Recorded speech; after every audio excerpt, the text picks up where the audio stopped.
Hello everyone, আমি হলাম ছুঁই। এটা আমার প্রথম মিনি ব্লগ। সকাল সকাল আজকে ঘুম থেকে উঠে ভগবানের সেবা দিয়ে চিকুকে টাটা করে আমি চললাম শ্যুটের উদ্দেশ্যে। জানো তো, আজকে ছিল স্বাধীনতা দিবস। আর এই পুচকেগুলোকে দেখে আমার তো ছোটোবেলার কথা খুব মনে পড়ছিল। আর কি, এই গঙ্গাটাকে পেরিয়ে চললাম স্টেশনের উদ্দেশ্যে। জানো তো, আজকে জাতীয় পতাকায় চারিপাশটা কেমন যেন রঙিন হয়ে রয়েছে। আজকে তো স্টেশনে গিয়ে দেখি স্টেশনেও জাতীয় সঙ্গীত চলছে। আর এই জাতীয় সঙ্গীত শুনলে মনে একটা আলাদাই অনুভূতি কাজ করে। তারপরে আমার ট্রেনও চলে এলো। ট্রেনে বসে আমি ভগবানের নাম জপ করতে করতে পৌঁছে গেলাম মৈত্রীদি স্টুডিওতে। আর আমি তো সবসময় শ্যুটে টাইমের আগেই পৌঁছে যাই, কেননা আমি মনে করি আমার জন্য যেন কখনো কাউকে অপেক্ষা না করতে হয়। তারপরে আমি এইখানে শাড়িও পরে নিয়েছি। আর আজকে ছিল মৈত্রীদির ডেমনস্ট্রেশন। আর এইখানে আমার হাফ লুক ডানও হয়ে গেছে।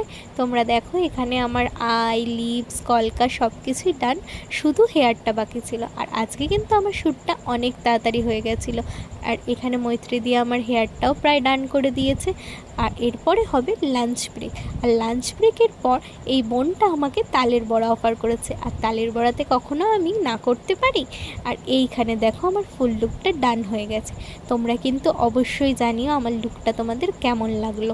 আমার তো ভীষণই ভাল লেগেছে, এত পছন্দ হয়েছে সে আর কি বলবো। আর তোমরাও কিন্তু আমাকে অবশ্যই জানিও। আর এটা আমার প্রথম ব্লগ, কোনো ভুল হলে তোমরা আমাকে ক্ষমা করে দিও। এই দেখো, এখানে আকাশটা কত সুন্দর লাগছে। আজকে তো তাড়াতাড়ি শ্যুট কমপ্লিট হয়ে গেছিলো, তাই আকাশটা দেখতে দেখতে আমার মনে হচ্ছিল আজকে স্বাধীনতা দিবস উপলক্ষে আকাশটাও যেন উজ্জ্বল হয়ে রয়েছে। আর এই আকাশটা অনুভব করতে করতে আমিও পৌঁছে গেলাম বাড়িতে। টাটা।